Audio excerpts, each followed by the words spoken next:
ایک گاؤں میں مولوی صاحب رہتے تھے۔ مولوی صاحب کا کوئی دوسرا ذریعہ آمدن نہ تھا۔ گاؤں میں رہتے ہوئے گزارا بہت مشکل تھا۔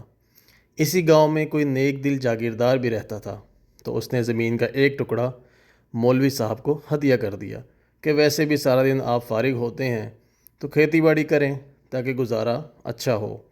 مولوی صاحب نے گندم کاشت کر لی، اور جب فصل ہری بھری ہو گئی تو بڑی خوشی ہوتی تھی دیکھ کر، اس لیے دن کا اکثر وقت وہ کھیت میں ہی بیٹھے رہتے تھے اور فصل دیکھ دیکھ کر خوش ہوتے تھے۔ لیکن اچانک ایک ناگہانی مصیبت نے ان کو آن گھیرا۔ گاؤں کے ایک آوارہ گدھے نے کھیت کی راہ دیکھ لی۔ گدھا روزانہ کھیت میں چرنے لگا۔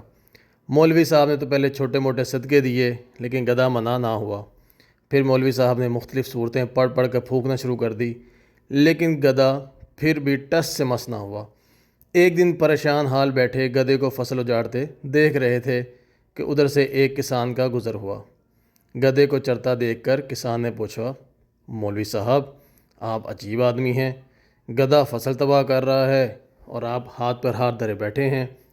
مولوی صاحب نے عرض کیا کہ جناب ہاتھ پر ہاتھ دھرے کہاں بیٹھا ہوں، ابھی تک ایک مرغی اور بکری کے بچے کا صدقہ دے چکا ہوں، اور کل سے آدھا قرآن شریف بھی پڑھ کر پھونک چکا ہوں، لیکن گدھا ہٹتا ہی نہیں۔ مجھے تو یہ بھی گدھا کافر لگتا ہے جس پر کوئی شے اثر نہیں کرتی۔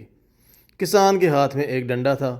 وہ سیدھا گدھے کے پاس گیا اور گدھے کو 2-4 ڈنڈے کس کے مارے تو گدھا کسی ہرن کی طرح چوکڑیاں بھرتا ہوا بھاگ کھڑا ہوا۔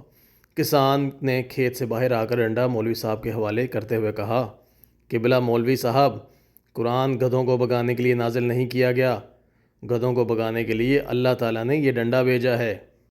ہم پاکستانی بھی عجیب ہجوم ہیں۔ ہمارے گدھے حکمران کروڑوں نہیں بلکہ اربوں لوٹتے چلے جاتے ہیں، اور ہم صرف دعاؤں، صدقات و خیرات کے بل بوتے پر ہی ان گدھوں سے چھٹکارا حاصل کرنا چاہتے ہیں۔